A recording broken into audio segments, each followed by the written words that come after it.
Today's webinar presents research on sustainable housing in Ireland, focusing on both the challenges of energy deprivation and the transition to net zero carbon homes.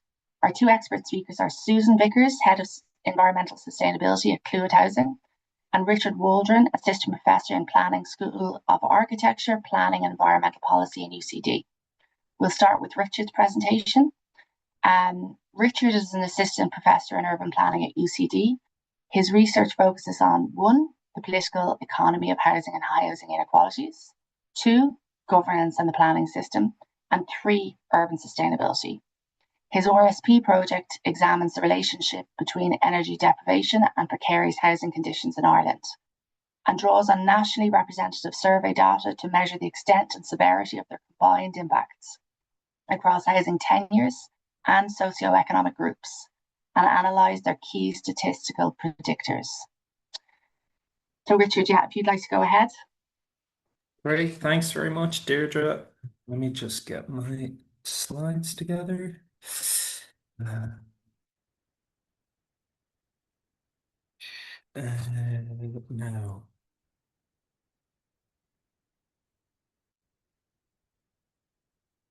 Can everybody see that okay? Yeah, that's perfect. Yeah, Richard. that's okay. Okay, so good afternoon, everyone. Like Deirdre said, the paper I'm presenting today is called Precarious Housing and Energy Conditions in Ireland. And it's a paper that I've recently published in the journal Energy Research and Social Science with colleagues Shane Sugrue, Neil Simcock, and Lorraine Holloway. So kicking off, access to affordable and secure energy are major societal challenges today as millions struggle with rising energy costs, energy poverty, and inadequate thermal efficiency of housing. 43% of Irish households are at risk of rising energy prices, and 7% are unable to warm their homes. At the same time, many households are struggling with precarious housing arrangements and issues like housing affordability, quality, security, and access. And precarious housing is felt across all tenures. Young people are increasingly locked out of home ownership. Mortgaged home ownership is no longer a sure bet for middle-class prosperity, and older homeowners who may actually be asset-rich often reside in older, poorer quality housing with obvious consequences for energy poverty.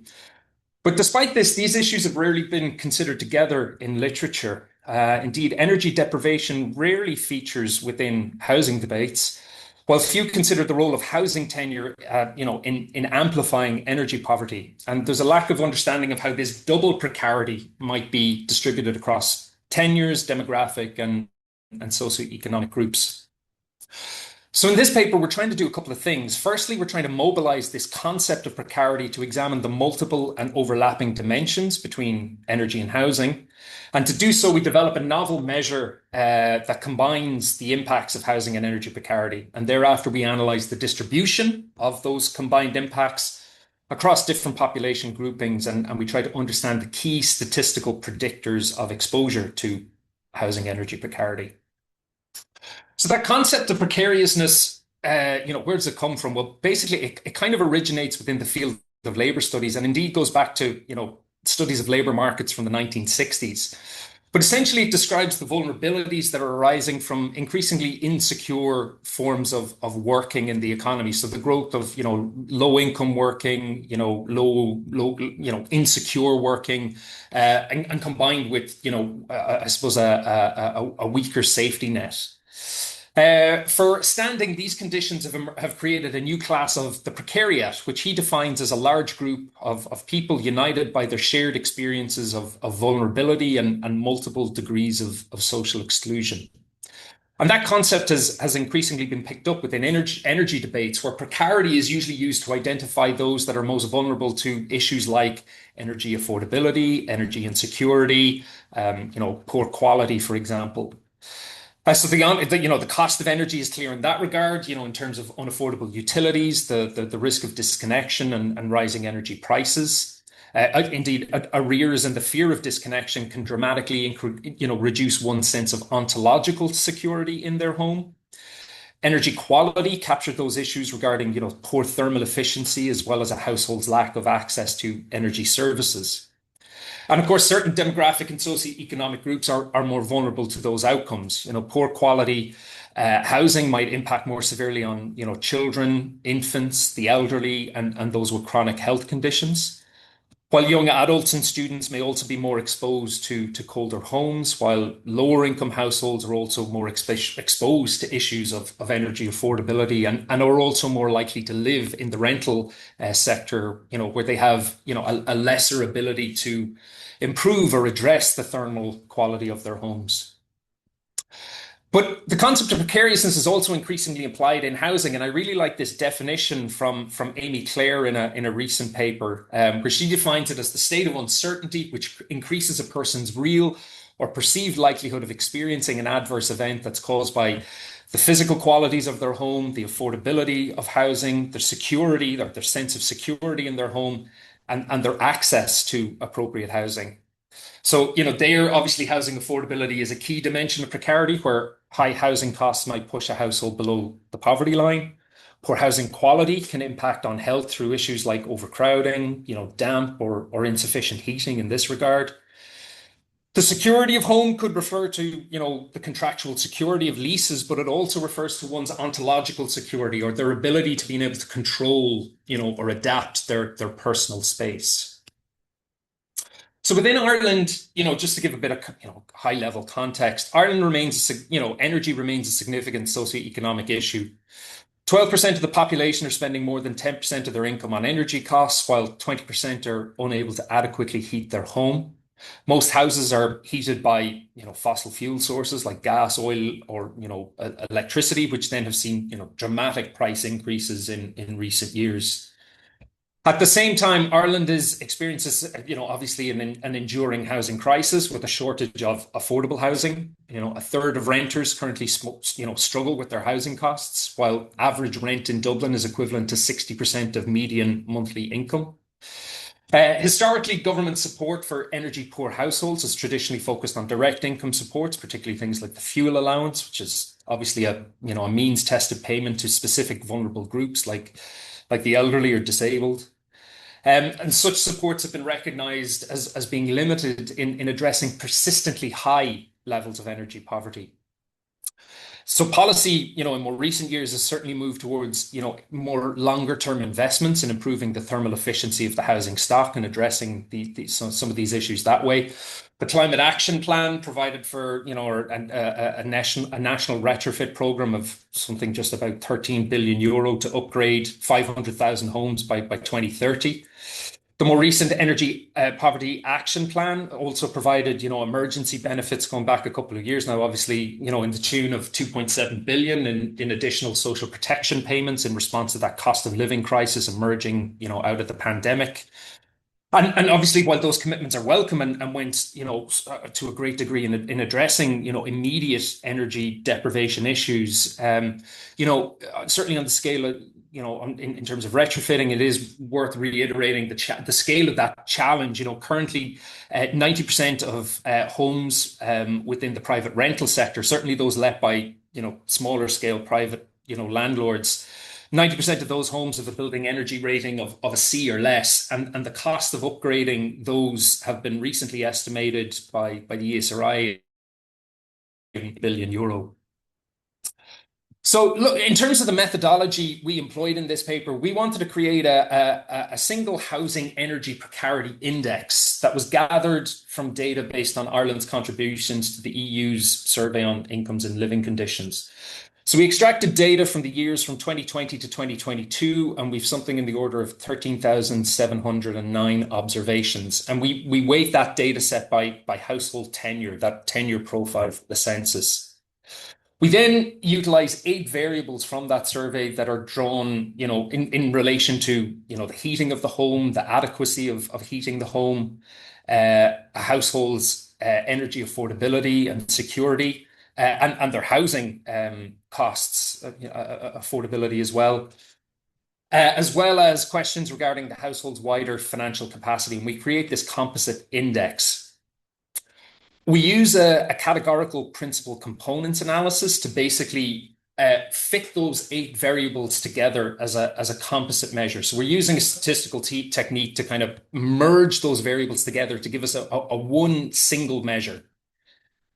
And doing that PCA test, we find that explains about 46% of the variance in our data set, which is a reliable figure. And we then use that data then or we use that distribution to then weight our variables. So those variables that relate more to kind of security and quality kind of issues in the home. So things like, the household is unable to warm the home adequately, for example. We find that they account for about 32% of the variance, and then variables that are more related to the affordability piece, they explain about 14% of the variance. So what we do is we take those scores and we normalize them, i.e. we kind of measure them out of 100, and then we apply that weighting to those variables. So the variables like, is the household in utility arrears? Are they having difficulties making ends meet, etc.? They're weighted 69% within our index score. And the variables then relating more to the affordability piece, they're weighted to account for 31%. And then we basically merge all of those 8 together to create our index. We also use a Cronbach's alpha test, which is essentially a measure which measures the consistency of variables together and how they measure an underlying construct, in our case, precarity. And doing that produces an acceptable test score of 0.833, which is a high score. That's measured from 0 to 1. So basically what it's telling us is that those 8 variables actually fit well together to measure this underlying phenomenon. This table then looks at those 8 variables in a little bit more detail, and it just, kind of provides a percentage share of households affected in the full data set for each year. So heating adequacy is captured by 2 subjective questions related to the household's ability to keep the house warm and whether they've had to go without heat in the last 12 months due to a lack of money. And we can see that on the first of those, somewhere between 7 and 10% of households are affected in a given year. And then the other one about adequately keeping the home warm, that's affecting somewhere between 4 and 6% of households in a year. The arrears questions relate to whether the household has missed payments in the last 12 months on their utilities payments and on their rent or mortgage, and therefore facing, a greater likelihood of either disconnection or eviction. So somewhere between 7 and 9% of those are missing payments on the utilities, while somewhere between 4% and 8% are behind on the mortgage, and that obviously spiked then in 2020 in relation to the COVID pandemic. Households indicate that they have an affordability problem with utilities if they're spending more than 20% of their disposable income on their utilities costs, and that's affecting somewhere between 4 and 5% of households. And the household is considered to have a housing affordability problem if they're spending more than 30% of their income, and that's affecting somewhere between 10 and 12% of households. And finally, the wider financial capacity of the household is assessed by 2 questions relating to difficulties. It's a more subjective question, right? Their perception of whether they find it difficult to make ends meet on a monthly basis. And that's affecting about 19% of households, while those that are at risk of poverty after their rent or mortgage costs are paid. So after the rent or mortgage cost is paid, is their income then below 60% of the median income threshold across all households? They're considered to have an issue there, and that affects somewhere about a quarter of all households. And like I said, afterwards then we can merge all of these variables together and we can create this linear index which ranges from 0, i.e. the household has no precarity, they're not affected by any of these 8 variables, up to a maximum value of 1 where they're affected basically by all 8. And then we apply some kind of descriptive and inferential statistics using linear regression. So looking at the empirical results, the average score in our index was 0.10 across all the households and years. So the table here shows the mean precarity scores on our scale across a series of social, economic, and demographic variables. And I've really just picked out a couple of highlights here. So interestingly, the index score is pretty stable across all sample years, although there is a slightly higher score in 2020, where the score goes up to 0.11, which I think obviously captures that initial impacts of the COVID crisis and the loss of income that might have generated.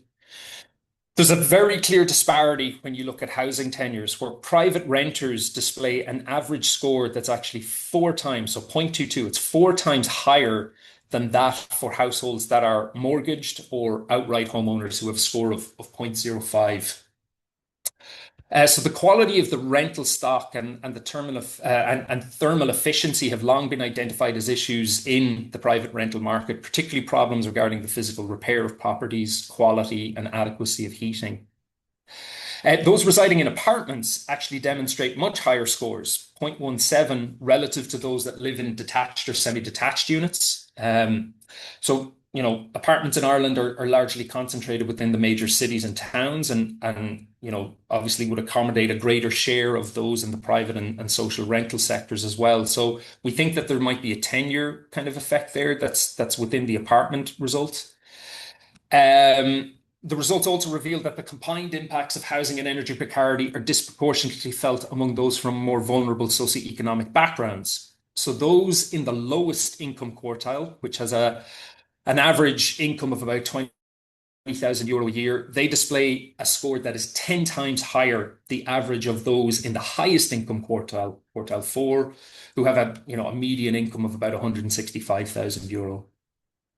Households headed by an unemployed person displays a score that's actually four times that greater than those headed by by an employed person. While lone parents actually emerge as pretty much one of the strongest mean scores in the sample, at a score of 0.27. So we think here it's the compounding effect of raising children from a single income that exposes the household to that greater risk. Households with lower levels of education, particularly those that don't have a tertiary education, also demonstrate a much greater exposure. Households that are both divorced and single also display higher scores, which again suggests that the cost of establishing a home from on a single income, in combination with maybe rising or high energy costs, is a key driver here. And then looking at households' wider financial situation, those struggling with additional debt payment burdens display a score of 0.24, which again, significantly higher than those without other problematic debt. And to be clear, that debt is non-mortgage debt. So it's debt on, credit cards, personal loans, car loans, and the like.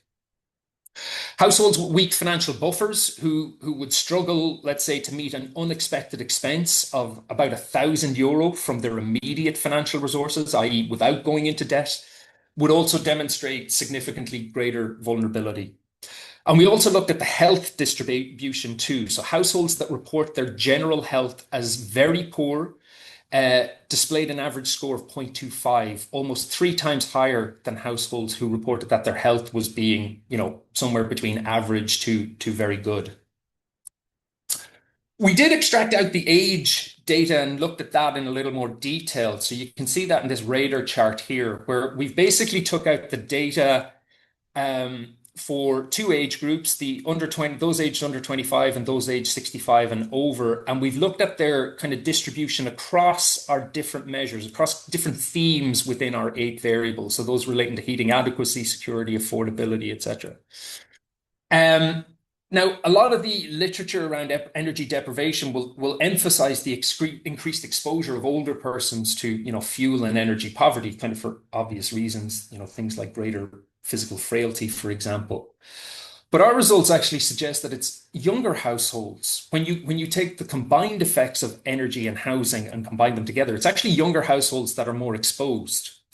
Households under 25 years displayed an average score that was actually 3 times higher than those aged over 65. And younger households display higher scores across each dimension of the index. 33% of the under 25 group struggle with their housing and utility costs, while 34% struggled to make their ends meet after the rents had been deducted. But if you look at those variables among the over 65s, only 4% of that group struggled with housing or energy affordability, and only 11% experienced problems with making ends meet. So next, what we try to do is we take out, we do linear regression modeling. So what we do is we run all of these explanatory variables, right? All of our socioeconomic demographic variables, and we run them iteratively in a regression model, which is basically holding constant the effect as we add these variables in. It kind of accounts for those associations that pertain between those groups. And what we try to do is see what the strongest predictors that emerge are when we add them all in. And so this is basically telling you, these numbers in the table are telling you that as we move up 1 unit up our index, what is the additional effect on for each of our groups here? And the stars are basically telling you the strength of that effect. So where you see those 3 little stars, that's telling you that there's a very, very highly significant statistical relationship there. The chances of that relationship being just as a result of randomness or just an artifact of the data is very slim. It's the odds is, about 1 in 1,000 of that just being spurious within the data. So we can be very, very confident in that as a predictor. So like I said, we introduced this then 6 different models, adding variables iteratively. So model A introduces the effect of year on one's exposure to housing and energy precarity, holding the year 2020 as a reference. So there we see that the year 2020, which captures that impact of the restrictions associated with the COVID pandemic, we actually see a slightly elevated precarity score with an effect size of 0.02. So again, this is capturing the time that individuals were required to stay at home and work, which obviously increased their demands on domestic energy consumption. But that obviously had occurred at the same time where incomes might have been reduced due to higher unemployment levels or, as a result of furlough schemes, for example. We then add in housing tenure in Model B, and this shows a very strong predictor. Private renters demonstrate a markedly greater effect size relative to outright owners, and that effect remains consistent across all models. So you can see the effect size here of 0.17, okay? Now, interestingly, even after we add in all of these other potential explanatory factors, whether it's unemployment, whether it's low income, the private renting remains consistently right out to the final model. It remains an effect size of 0.09. It actually, just tenure alone, remains the second strongest predictor of exposure to housing energy precarity. The only predictor that surpasses it is actually low income.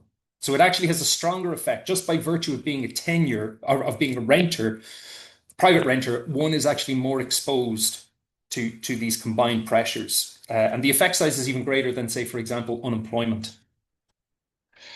In Model C, we introduced the demographic characteristics. And so here we find a 1 unit increase in the index actually results in an additional increase of 0.09 for lone parent households and a 0.04 increase for other adult households with children. As well as a 0.8 increase or 0.8 increase for those that are divorced or separated. So again, clearly the presence of children emerges as a significant driver of precarity. Again, we would say because of the additional costs that go with heating and electricity due to need, as well as, obviously increased childcare costs, which are then compounded if one is living on a single income. Interestingly, older households, again, that over 65 group, actually demonstrate a much lower effect size relative to those aged under 25. A 1 unit increase in the scale of the index actually results in a decreased exposure for those older households, a decrease of 0.02, and that effect size actually increases to 0.04 as you add in all of these other potential explanatory factors. Model D then adds in the variables related to incomes, employment, and education, so socioeconomic factors, and that reinforces that picture, right, of housing energy precarity impacting more on vulnerable households. So low income, as I said, emerges as the strongest predictor overall, and that effect remains significant across all models, even when other financial or health-related factors are included. But one thing I would say here is it's worth noting that even households with more middle incomes in income quartile 2 and quartile 3, which average somewhere around, I think income quartile 2, you're talking average incomes of about €56,000. I think income quartile 3, somewhere about the high 70 odd thousands. So even, more middle income groups are experiencing elevated housing and energy precarity, certainly relative to the wealthiest households. Unsurprisingly, there's a strong relationship between the employment status and precarity. Those experiencing unemployment are much more exposed relative to those in full-time employment. The household's financial capacity is assessed under Model E, and again, we see that those households carrying additional non-mortgage related debt and those unable to meet an unexpected expense of about €1,000 are significantly more exposed. Model F then adds in those health factors. So interestingly here, the effect size of ill health, I think it's 0.06, is actually comparable to that of being unemployed, which is an effect size of 0.08. So clearly there's something very significant going on there. Now, the reasons are less clear. It may be that those experiencing, unaffordable and insecure housing and energy conditions, that is actually driving physical and mental ill health. But the inverse could also be true, where those households with, let's say, pre-existing health conditions who may be, less able to work or to earn a higher income through working, that they might actually be filtering towards cheaper and poorer quality housing, and perhaps therefore maybe using utilities to a lesser extent. So that's something that could be dug into further.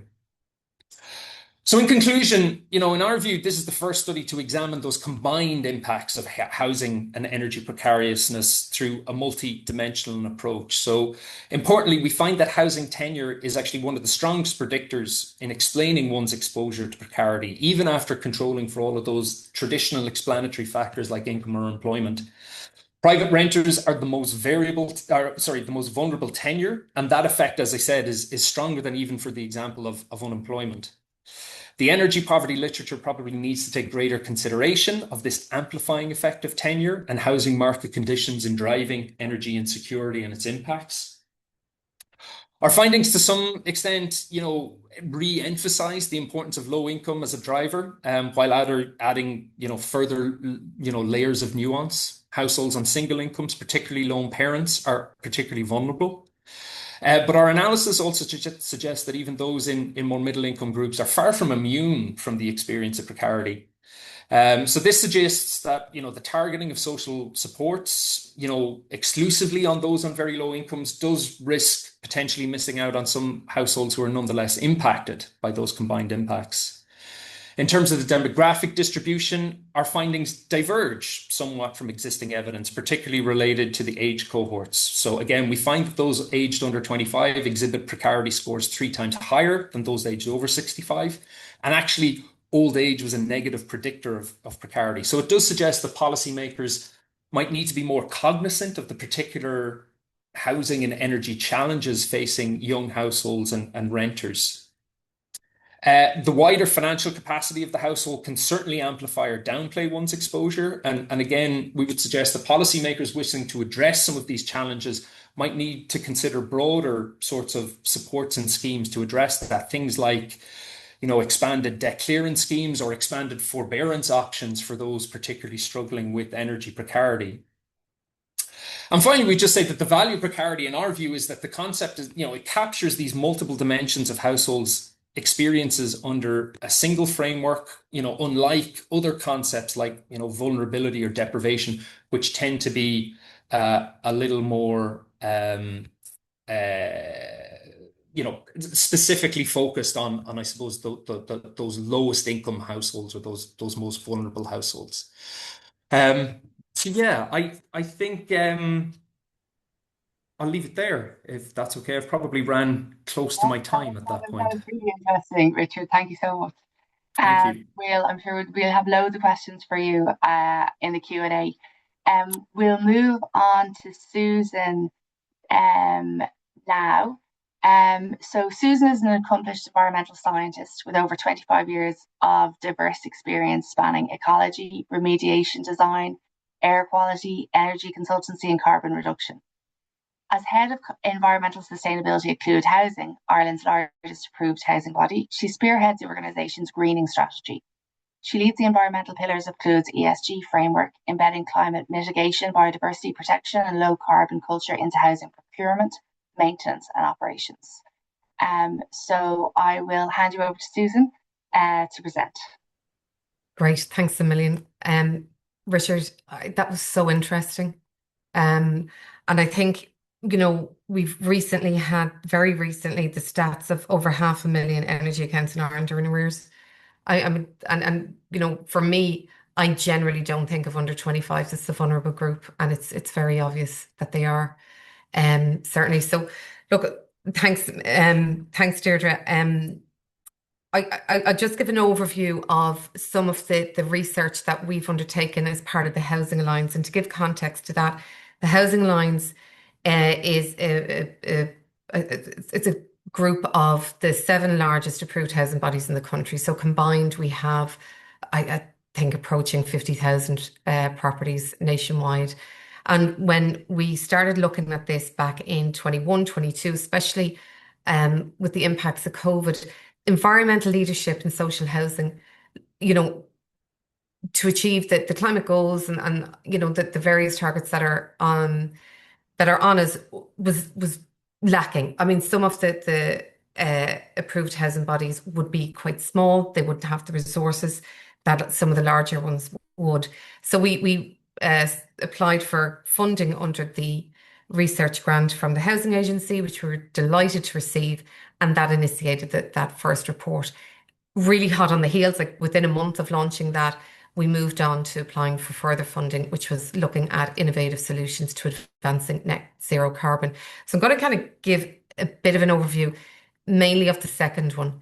But the first one had 9 strong recommendations. Now, I'm not going to read through, and I'm not going to read through the 9, but what we really focused on was that decarbonisation.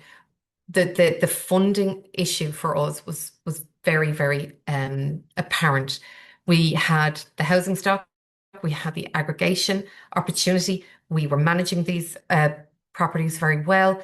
But we were getting half and often less than half of the funding for retrofit that, say, the local authorities would receive. So that really led us to focus in on this. And when we kind of looked at this, there were a number of opportunities from financial efficiency. The funding access was very much to the forefront. The regulatory readiness, was, it's a driver in some ways, and if it's not apparent enough, it's not enough of a driver. The risk mitigation, compliance, the strategic positioning, but resident wellbeing and social impact was very much to the core of those decisions. We're managing these properties. We have relationships with our residents. It's really important that we can provide that housing and that energy poverty issue, which is so heavy on people, that we could lighten that burden through providing quality homes.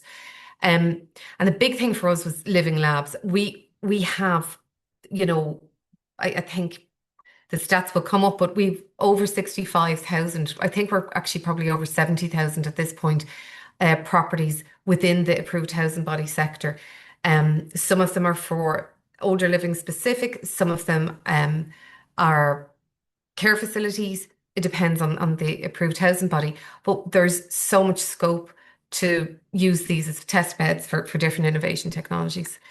So the key findings and the recommendations out of that report were quite clear. We lacked structured retrofit and decarbonisation strategies, and this is overall.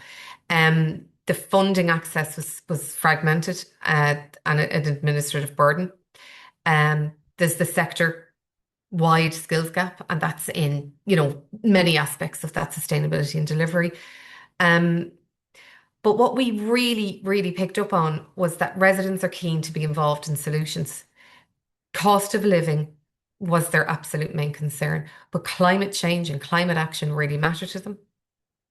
We took a survey of just shy of 3,000 residents, which was one of the largest surveys in the state, full stop, never mind just social housing, which it was the largest of that cohort. But we really wanted to use this research as a tool to collaborate with government and funders and look at to build existing progress. And that is something that we absolutely did through this. Um, we are our social mission is very strong. It's naturally very strong. And it was interesting to hear Richard's presentation of some of the statistics that he was quoting. We had, and they're quite depressing. We had generally much better statistics, which is, there's a little bit of a glimmer. Um, but if you look at this, most of us would know this on this webinar. Climate and housing, residential is responsible for just over 10% of national emissions. Um, the inefficient homes are obviously hit hardest, and that regulation piece of the Energy Performance Building Directive, waiting on the full transposition of that, but that has a very strong focus on vulnerable households. And really using all of this in the research that we had a campaign in tandem, which was trying to get the retrofit funding for the sector improved, which we did. That was given the green light at the beginning of this year. So we would have improved to about 75% of the base costs, and we were shifted into a different energy credit uh, bracket, which also improved um, the funding for us. But I think what is really important in this is the data on this is we have, and that figure since that this report has risen to over 70,000. So we are delivering about 40% of the new social housing stock. That's not the issue. It's usually the old social housing stock that's the issue in terms of energy poverty and so on. And we in the Alliance manage about 70% of that AHB stock. So I think for us and what that funding demonstrated was we have a unique position.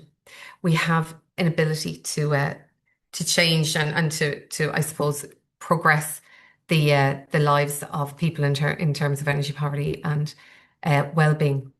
So the guide was developed quite strategically. The desk research piece, about 35 AHBs were engaged, which really covered about 73% of the overall stock. And in that survey of just shy of 3,000 residents was conducted. And that feedback with stakeholders and the identified parties that could help, that was absolutely part of this research.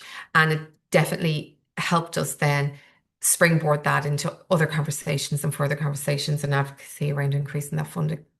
So I want to drill down on this because I think, we know climate action and climate and sustainability has kind of fallen off the radar for, in the last couple of years.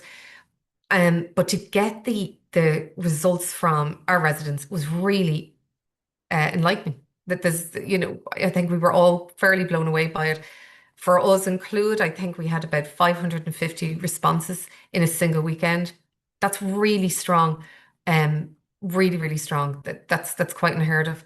So the main one was energy poverty, cost of living, upgrades to their home was definitely at the forefront. And these were the three main priorities: cost of living, health and comfort, climate change. 84% were concerned about climate change. And a significant proportion of that were very concerned. And 96 say energy efficiency in the home is most important. And they weren't particularly surprising to us, but we wanted to see how they were acting. We wanted to see what actions they were taking. And they again, the results were much more positive than I would have ever hoped for. Over half were using public transport. Some were reducing meat and dairy. Now, we could take a look at that and say there's very often an economic reason for those. But a third were buying renewable energy from say SSE Electricity or whoever that renewable energy supplier is. So, but the proportion growing their own food and intending to do so was also really interesting. But the actions that they were taking, such as drying clothes outside, unplugging appliances, so on and so forth, was again that they recognized they had I suppose the power to do that. They were making that change. So if we look into this, we had all the data we needed from the Alliance members, which are the seven largest approved housing bodies. To cast the net wider was a little bit more challenging, but we have, I think, really strong uh, survey results demonstrating pretty much the profile of the sector. So 67% of homes were BE or B3 or better. Now, one of the notes that I made from Richard's presentation was 90% of rental homes have a BE or of C or lower. Now, we have been building a huge amount of stock in the last decade, so you would expect the uplift in the BER data there. 33% are C1 or worse or have no BER data. And I think the assumption that we took was if you've no BER data, it's likely that it is quite a poor performing household energy wise. And a very, very, I suppose, conservative figure of 21,450 homes were reckoned to require retrofit. I would imagine that figure is quite, a little bit higher. And we wanted to see what the constraints were to achieving those, the BE or B2, that target. And tenant resistance was the lowest. That was the lowest issue.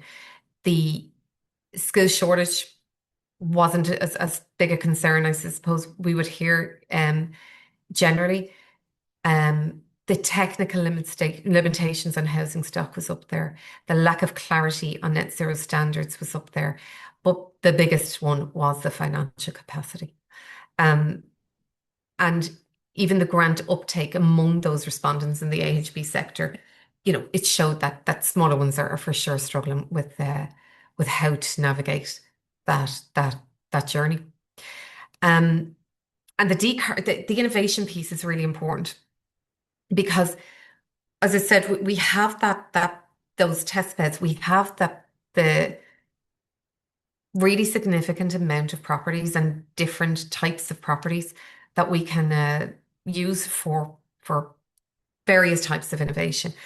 The issue is we're not funded for it, so it's quite difficult then to really scale that up, and then it's not recognised formally, say in a BER, so that can pose quite a number of problems.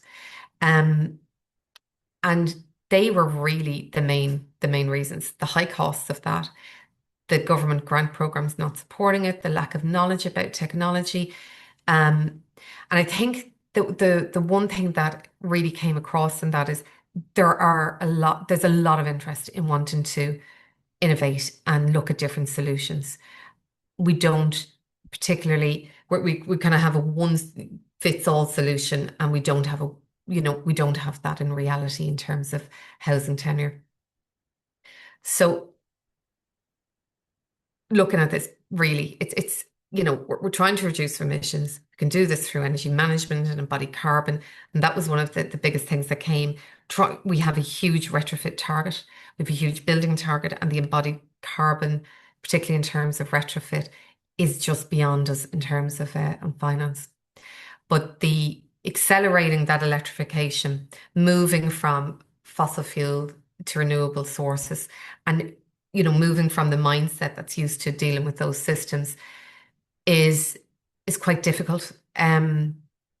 We wanted to look at what I wanted to focus on here was when we're talking about energy deprivation and net zero, the resident is at the absolute core of this, and we have to bring them on the journey. And I just wanted to, I suppose, contextualize this a little bit in terms of on the grounds to realities. When especially maybe 3 years ago or so, 4 years ago, it is quite difficult for people, and you're dealing with many different abilities of learning, and technology can be a challenge for a number of people.